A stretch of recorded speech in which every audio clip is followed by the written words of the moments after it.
Hello dear, I hope सभी अच्छे होंगे। तो आज की क्लास में हम लोग पढ़ने वाले हैं क्या, वास्तविक संख्याएं। देखो, संसार में जितनी भी संख्याएं हैं जिसका कोई ना कोई रियल मान है, ठीक है, वैल्यू है, वो सारी की सारी क्या है, वास्तविक संख्याएं।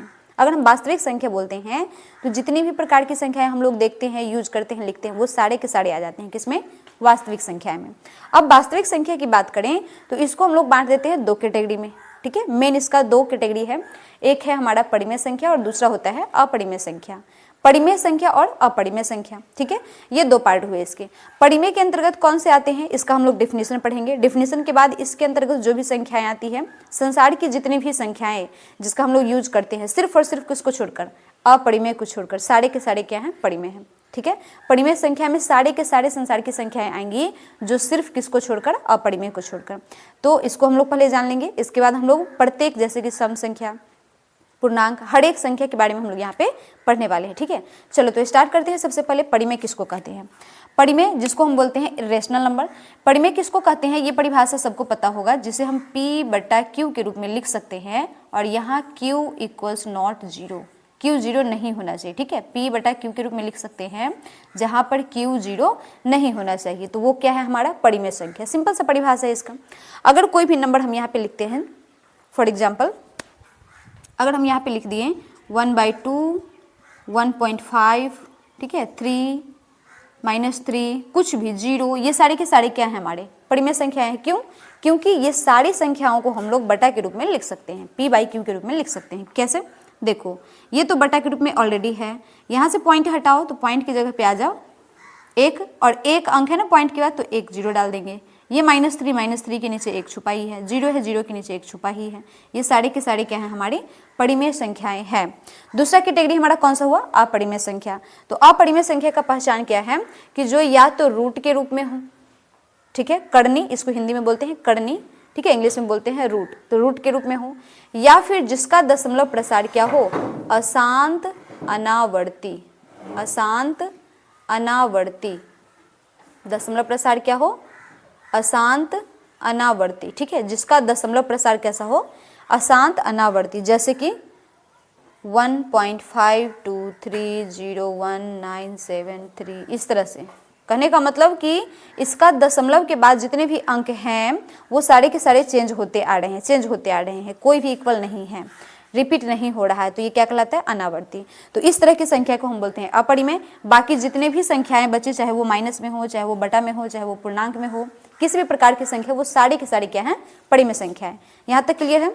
अब हम लोग यहाँ पर बात करते हैं इसके अलावा एक और प्रकार की संख्या। जैसे मान लो यहाँ तुम्हें दिया हुआ है 0.533 पर, या तो पॉइंट दे दिया गया या फिर इस पे बार दे दिया जाए, है ना, रेखा दे दिया जाए, तो हम इसको क्या समझते हैं, ये भी हमारा क्या है, परिमेय संख्या है। क्यों? क्योंकि इसको भी हम बटे के रूप में लिख सकते हैं। लिख सकते हैं या नहीं, हम लोग पढ़े होंगे इसको 9th क्लास में, 9th क्लास से स्टार्ट हो जाता है, 10th क्लास में भी इसको पढ़ना है हम, कि अगर ये 1.53 है तो इसको हम बटा के रूप में कैसे लिख सकते हैं, ठीक है। तो इसके लिए एक ट्रिक बताया जाता है, वो ट्रिक हम शॉर्ट में यहाँ पे बताते हैं, फिर डिटेल से हम लोग आगे पढ़ेंगे।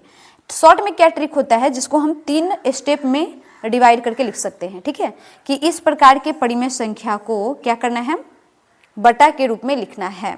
इस प्रकार के परिमेय संख्या को हमें बटा के रूप में लिखना है। तो इसके लिए जो एक ट्रिक होता है, उस ट्रिक को हम लोग नेक्स्ट वीडियो में बनाएंगे। अभी बस इतना समझो कि इस तरह की संख्या को हम परिमेय संख्या कह सकते हैं, ठीक है। इसके लिए अलग से एक वीडियो बनाना पड़ेगा। चलो, तो ये परिमेय हो गया, ये अपरिमेय हो गया। अब जितनी भी संख्याएं हैं, परिमेय और अपरिमेय के अलावा जितनी भी संख्याएं, वो सारे के सारे आते हैं किसमें, परिमेय संख्या में। जैसे कि फर्स्ट ऑफ ऑल अगर हम बात करते हैं पहला संख्या, ठीक है, पहला जिसको हम मान लें प्राकृत संख्या, पहला कौन सा, प्राकृत संख्या। दूसरा कौन सा, पूर्ण संख्या, पूर्ण संख्या, ठीक है। तीसरा जिसको हम बोल सकते हैं सम संख्या। इसके बाद विषम संख्या, विषम संख्या। इसके अलावे पूर्णांक संख्या, या पूर्णांक भी इसको बोल सकते हैं, जिसको इंटीजर बोलते हैं। नंबर 6 में आ जाओ, और कौन सी संख्याएं होती हैं हमारी, यौगिक, यानी जिसको हम बोलते हैं भाज्य, भाज्य या यौगिक संख्या, कंपोजिट नंबर।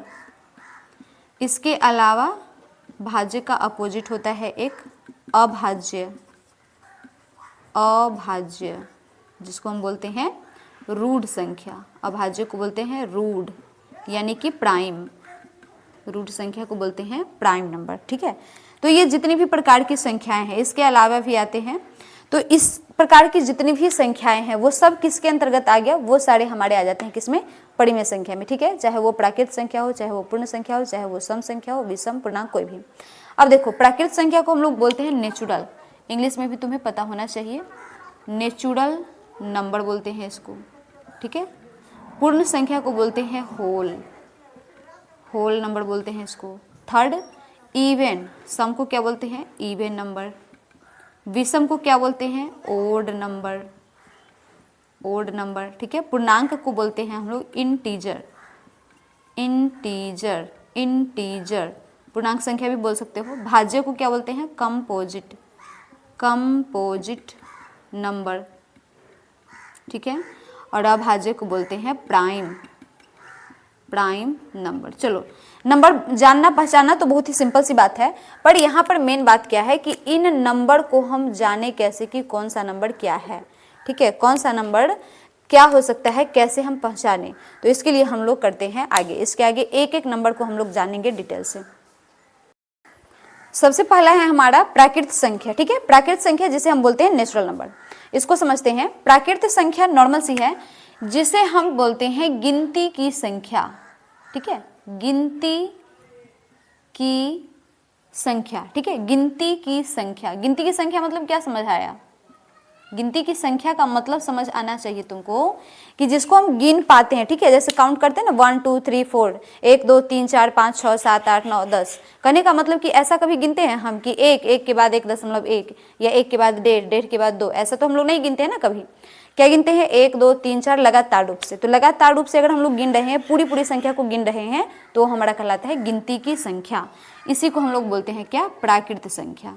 गिनती की संख्या को ही हम क्या बोलते हैं, प्राकृत संख्या कहते हैं। ठीक है, गिनती की संख्या को हम कहते हैं क्या, प्राकृत संख्या। जैसे फॉर एग्जाम्पल अगर हम लोग लें एग्जाम्पल, क्या बताएं तुम्हें, सीधी सीधी संख्या होनी चाहिए हमारे, सीधा का सीधा। जैसे मान लो कहाँ से स्टार्ट कर सकते हैं, 1 से। हाँ, एक चीज़ और कि क्या हम कभी ऐसा गिनते हैं -1 -2 -3, नहीं, कभी भी छोटा बच्चा को भी सिखाया जाता है गिनते, तो वह कहाँ से, 1 से। 1 बोलो, उसके बाद 2 बोलो, 3 4 5, इसके बाद 11 12 13, इस तरह से। तो अगर हम गिनती की बात करें तो 1 2 3 4 1 से स्टार्ट होता है हमारा, जो कि कहाँ तक, अनंत तक जाता है। कहाँ तक, अनंत तक, है ना। संख्या की कोई सीमा नहीं है कि कहाँ तक जाएगा, पर ऐसा ध्यान रहे कि इसमें हमें पॉइंट नहीं डालना है, ना ही बटा डालना है, ना ही माइनस डालना है। गिनती की संख्या मतलब जिसको हम गिन पाते हैं, है, जिसको हम लगातार रूप से गिन पाते हैं, वही हमारी क्या है, गिनती। जैसे मान लो कि 5 तुमको बुक दे दिया जाए, 5 कुछ भी, 500 कुछ भी दे दिया जाए और कहा जाए कि इसको गिनो, तो क्या गिनोगे, 1 2, आधा रहेगा उसको गिनोगे नहीं, उसको क्या कर दोगे, साइड कर दोगे। तो तुम पूरा पूरा क्या गिनोगे, 1 2 3 4 10 हुए, 100 हुए, 50 हुए। ठीक है, तो ये हमारा क्या है, गिनती की संख्या है। इसमें कुछ भी दूसरा चीज नहीं आएगा, पूरी पूरी संख्या होनी चाहिए। सेकेंड है कौन सा, पूर्ण संख्या। पूर्ण संख्या में सिंपल समझना, जिसे हम कहते हैं होल नंबर। ठीक है, गिनती की संख्या को प्राकृत संख्या कह दिया। अब गिनती की संख्या को अगर हम 0 से स्टार्ट कर दें, गिनती की संख्या को कहाँ से, 0 से, यानी शून्य से।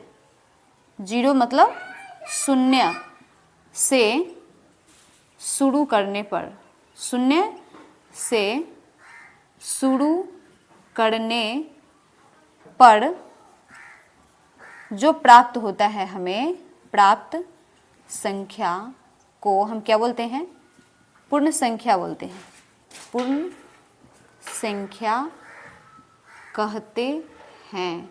बस, ठीक है।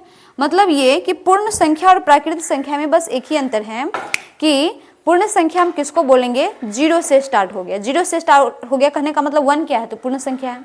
2 क्या है, पूर्ण संख्या है। सारे के सारे क्या है, पूर्ण संख्या है। यानी सभी के सभी प्राकृत संख्या क्या है, पूर्ण संख्या है। बस अंतर क्या है कि प्राकृत में 0 नहीं है और पूर्ण में क्या है, 0 है। बस इतना ही अंतर है, बाकी कुछ अंतर ये दोनों में नहीं है। ठीक है, ये भी कहाँ तक, अनंत तक। कहाँ तक, अनंत तक। क्लियर। नेक्स्ट है हमारा पूर्णांक संख्याएं, जिसको हम सीधे पूर्णांक भी बोल सकते हैं, इंटीजर। ठीक है, इंटीजर्स इसलिए क्योंकि इंटीजर हम किसको बोलते हैं, इंटीजर का मतलब हो गया जिसमें पूर्णांक, पूर्णांक का मतलब जिसमें धनात्मक भी और ऋणात्मक भी कोई भी मान आ सकता है, प्लस में और माइनस में। तो पहले डिफिनेशन लिखते हैं फिर इसको समझाएंगे। क्या लिखे इसका, पूर्णांक किसको कहते हैं, तो धनात्मक और ऋणात्मक,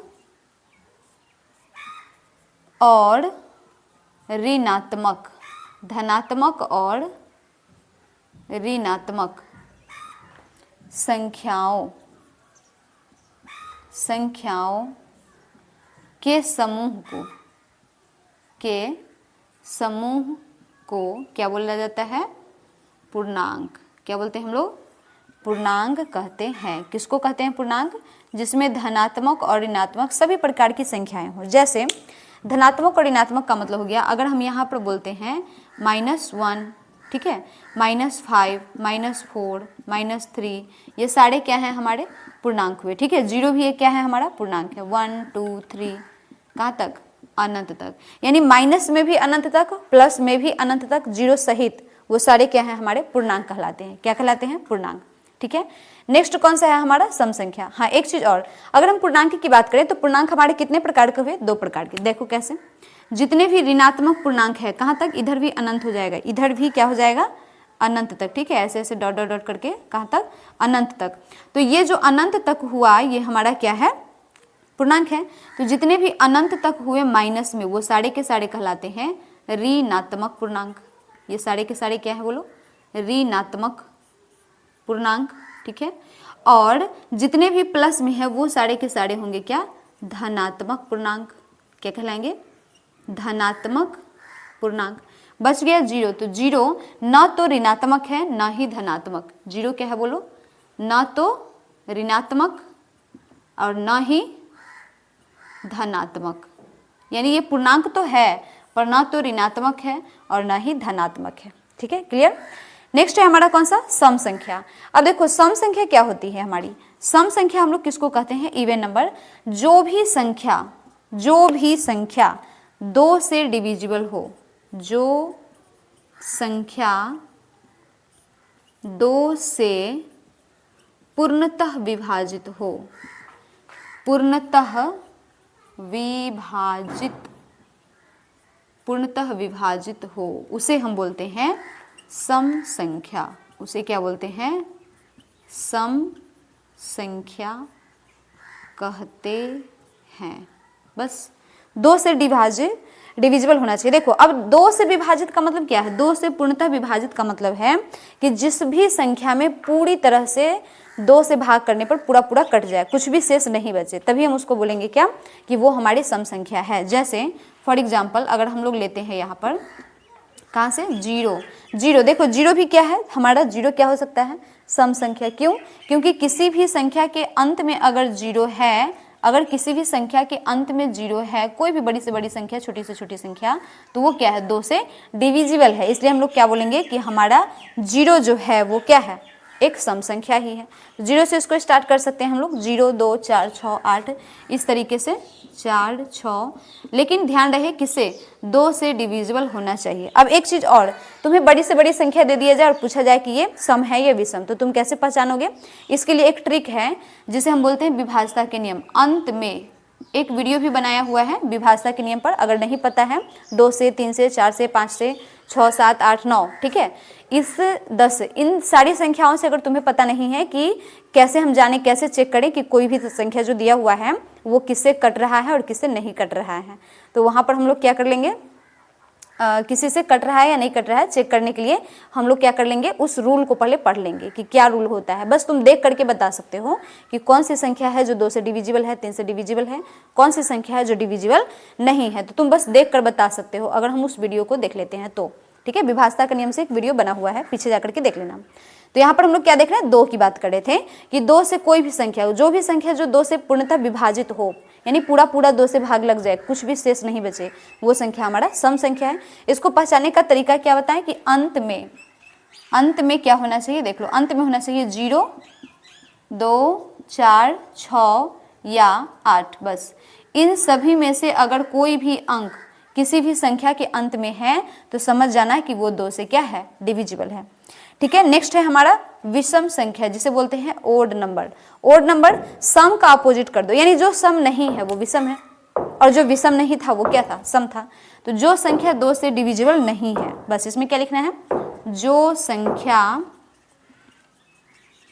भी संख्या 2 से पूर्णतः विभाजित नहीं है, 2 से पूर्णतः विभाजित नहीं हो, 2 से पूर्णतः विभाजित नहीं हो, उसे क्या बोलेंगे, उसे विषम संख्या कहते हैं। उसे क्या कहते हैं, विषम संख्या कहते हैं। जैसे अगर बताया जाए कि विषम संख्या में क्या क्या हो जाएंगे, तो ध्यान रखो कि जो हमारा सम नहीं है, जो भी संख्या क्या नहीं है, सम नहीं है, जैसे 1, 3, 5, 7, 9, 11, 13, 14, 15, 14 को छोड़कर 15, इस तरीके से कहाँ तक, अनंत तक। तो सिंपल इतना ध्यान रखना है, सम और विषम में रिलेशन है। रिलेशन क्या है कि जो सम है वो विषम नहीं है और जो विषम है वो सम नहीं है। ध्यान से देखो, 2 यहाँ पर है तो यहाँ 2 गायब है, 3 यहाँ पर है तो यहाँ 3 गायब है, 4 इसमें है तो 4 इसमें गायब है, 5 इसमें है तो 5 इसमें गायब है। मतलब ये कि एक तरीका ये भी है पहचानने का, एक एक को छोड़कर। ठीक है, सम संख्या कैसे पहचानेंगे हम लोग, एक एक को छोड़कर। विषम संख्या कैसे, एक एक को छोड़कर। तो इस तरीके की संख्याओं को हम लोग सम संख्या बोलते हैं, जो हम लोग बहुत पहले से पढ़ते आ चुके हैं, लेकिन अभी हमारा जो वास्तविक संख्या चैप्टर है उसमें ये पढ़ना जरूरी है, इसलिए एक झलक तुम्हें बस बताया जा रहा है कि किसको कौन सी संख्या कहते हैं। इसके आगे जो हमारा टॉपिक आने वाला है, रूढ़ संख्या और कौन सा, भाज्य संख्या, वो बहुत इंपॉर्टेंट है, इसको देखेंगे। तो ये रहा हमारा अभाज्य या रूढ़ संख्या और दूसरा होता है भाज्य या यौगिक संख्या। ये दोनों एक दूसरे से रिलेटेड हैं। फर्स्ट है कौन सा, अभाज्य, जिसे हम बोलते हैं रूढ़ संख्या, प्राइम नंबर। ठीक है, तो प्राइम नंबर ये बहुत ही इंपॉर्टेंट इसलिए है, क्योंकि हम किसी भी नंबर को देख करके एक एक नंबर से उसे चेक करना पड़ता है ना, थोड़ा सा ज़्यादा दिमाग लगाना पड़ता है कि क्या ये नंबर क्या है, प्राइम है या फिर नहीं है। ठीक है, तो इसको ध्यान से समझेंगे। क्या है इसका डेफिनेशन हम लोग लिख लेते हैं, जो संख्या एक और स्वयं मीन्स अपने आप। ठीक है, एक और स्वयं का मतलब अपने आप, एक या स्वयं यानी अपने आप, स्वयं को छोड़कर, एक और स्वयं को छोड़कर, एक और स्वयं को छोड़कर किसी भी दूसरी संख्या से विभाजित न हो। देखने में ये बड़ा लग रहा है पर बड़ा है नहीं, सिंपल सा बात समझना है हमें। क्या, एक और स्वयं को छोड़कर किसी से भी नहीं कट रहा हो, उसे क्या बोलेंगे, उसे हम बोलते हैं अभाज्य या रूढ़ संख्या। अभाज्य या रूढ़ संख्या कहते हैं। क्या कहते हैं, अभाज्य या रूढ़। अब इसका एग्जाम्पल समझना बड़ी ध्यान से, ठीक है, बहुत ही ध्यान से समझना पड़ेगा इसका एग्जाम्पल को।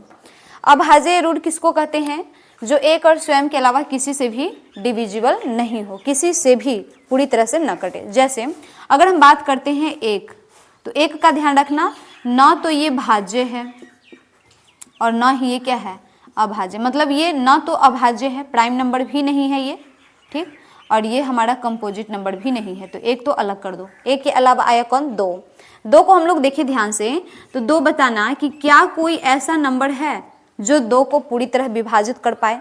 तो कहोगे हाँ एक है ना, एक से भाग करेंगे दो को, 2 बार में कट जाएगा। 2 है ना, 2 से 2 को भाग करेंगे 1 बार में कट जाएगा। सिंपल, यानी यहाँ पर बात क्या हुआ कि एक और स्वयं, ठीक है, एक और खुद से। तो 2 जो है वो 1 से कट रहा है और खुद से कट रहा है, और किसी से भी ये पूरी तरह विभाजित नहीं हो रहा है, तो 2 हमारा क्या है, अभाज्य। इसके आगे देखो 3, 3 को चेक करो, 3 को चेक करो।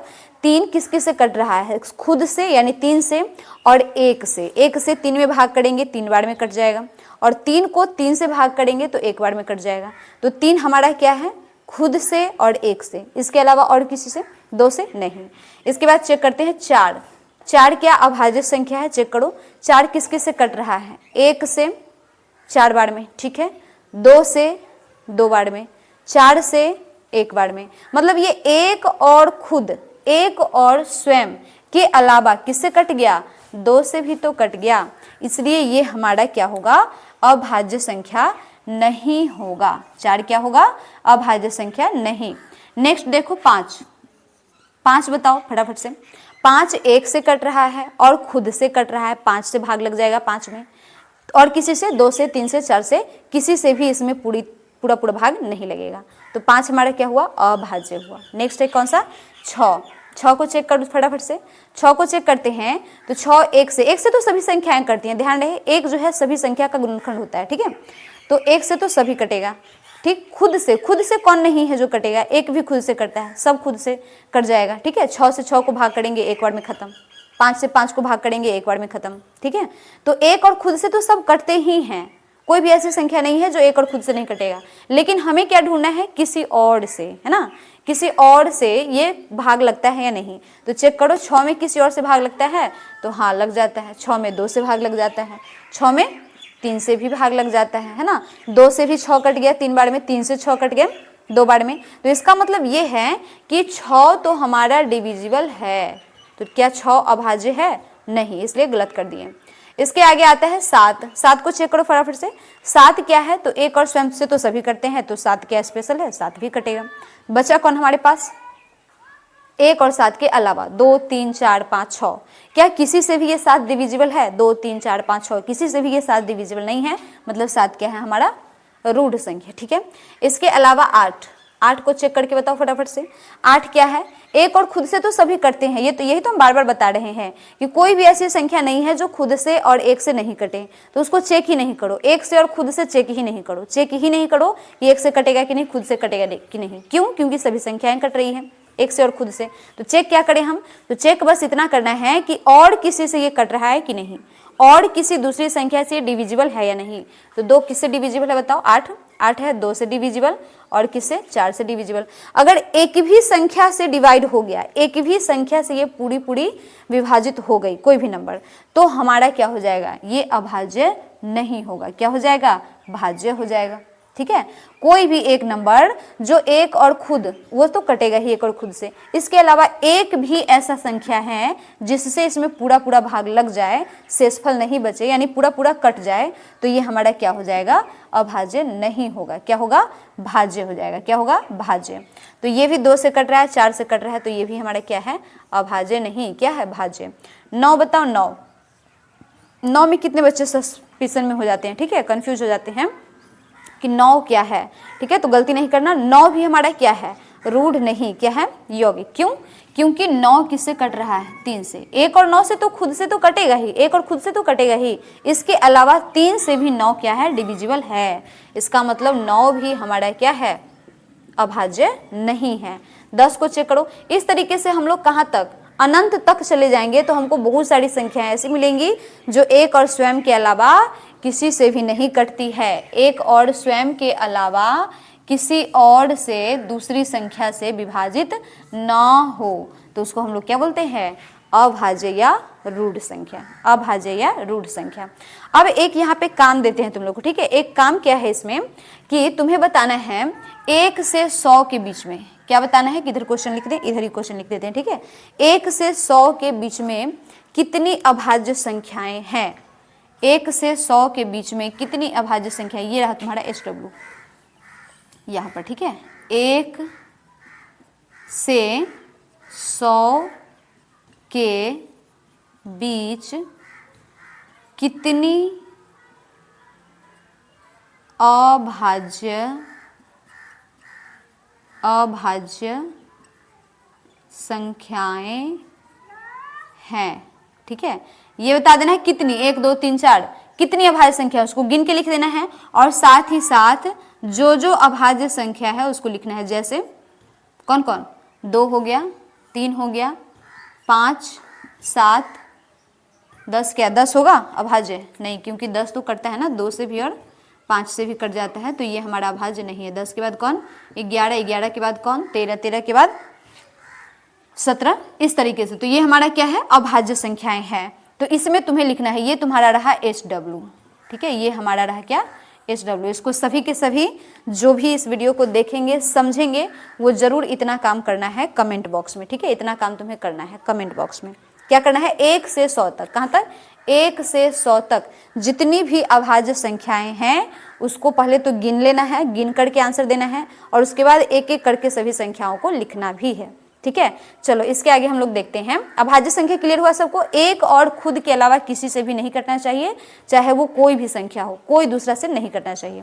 नेक्स्ट है हमारा भाज्य संख्या। तो इसका जस्ट अपोजिट कर दो। कहने का मतलब जैसे हम लोग सम विषम में किए थे कि जो सम है तो विषम नहीं, विषम है तो सम नहीं, वैसे ही अगर अभाज्य है तो वो भाज्य नहीं होगा, अगर अभाज्य नहीं है तो वो क्या होगा, भाज्य होगा। अगर हम इसका डिफिनीशन देखें तो डिफिनीशन इसका सिंपल सा हो जाएगा, जो संख्याएं क्या होती हैं, एक और स्वयं के अलावा, एक और खुद के अलावा, एक और खुद के अलावा किसी और से भी, ठीक है, किसी भी संख्या से विभाजित हो, किसी और संख्या से भी क्या हो, विभाजित हो। देखो, एक और खुद के अलावा किसी भी संख्या से विभाजित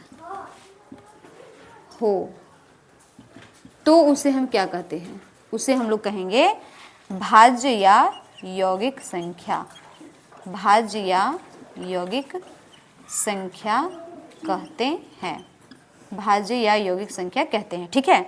किसको, जो संख्या एक और खुद के अलावा किसी भी संख्या से, किसी से भी कट जाए, ठीक है, किसी से भी, एक भी संख्या से अगर कट जाए तो वो क्या है, भाज्य संख्या, ठीक है। जैसे मान लो, क्या तुमको पहले ही बता दिए क्या कि जो अभाज्य है वो भाज्य नहीं होगा, और जो भाज्य होगा तो वो अभाज्य में नहीं आएगा। जैसे भाज्य कौन है बताओ, यहाँ पे जिसको जिसको काटे हैं वो सब क्या है, भाज्य है। तो पहला भाज्य संख्या हमारा कौन हो गया, 4, इसके बाद कौन हो गया, 6, इसके बाद 8, इसके बाद 9, फिर 10, इसके बाद 12, 14, 15, 16, ये सारे क्या हैं हमारे, कहाँ तक, अनंत तक, ये सारे हमारे क्या हैं, अभाज्य नहीं बल्कि भाज्य संख्याएं। देखो 4 किससे कट रहा है, एक और स्वयं के, एक और स्वयं से तो सब के सब कटेंगे, तो बचे क्या, 2, एक और 4 के बीच में 2 है, 3 है, तो 4 किससे, 2 से कट रहा है। 4 में 2 से भाग करने पर पूरी तरह विभाजित हो जाता है। इसका मतलब ये हुआ कि 4 हमारा क्या है, भाज्य है, यौगिक है, ठीक है, अभाज्य नहीं है। किसी से भी कट जाए, एक को संख्या से कट जाए, 2 ही संख्या से कट जाए, 3 ही संख्या से कट जाए, पर कटना चाहिए कम से कम 1 को संख्या से, तो वो क्या है, हमारा भाज्य संख्या कहलाएगी, ठीक है। अब तुम्हें ये भी चेक कर लेना है, इसके साथ साथ तुम्हारा ये भी काम रहेगा कि 1 से 100 तक, अच्छा ये अगर कर लेंगे कि 1 से 100 तक कितनी अभाज्य संख्याएं हैं तो तुमको पता चल ही जाएगा कि कौन कौन भाज्य है। तो बस यही काम रहने दो। ध्यान रहे कि 1 हमारा क्या है, 1 हमारा न तो अभाज्य संख्या है और न ही भाज्य संख्या है, तो 1 को छोड़ देना, बचे जितने अभाज्य लिख लेना। तो 1 को छोड़ करके 99 संख्या हुए हमारे, 100 तक में 99 संख्या, तो 99 में से अभाज्य को घटा देना, जितने भी अभाज्य होंगे उसको घटा देना, तो हमारे पास आ जाएंगे टोटल कितने, 100, सॉरी जितने भी आएंगे 100 में से 1 को हटा दो तो बचे कितने, 99। तो 99 में से हम अभाज्य को घटा देंगे, 99 में से जितनी संख्याएं अभाज्य होंगी उसको हम घटा देंगे, और इस तरीके से हमारे पास आ जाएंगे कि कितनी हमारी कौन सी भाज्य संख्याएं हैं, ठीक है। तो बस तुम्हें काम इतना ही है कि 1 से 100 के बीच में कितनी अभाज्य संख्याएं हैं इसको लिख करके बताना है, ठीक है, पता है तुम लोग को।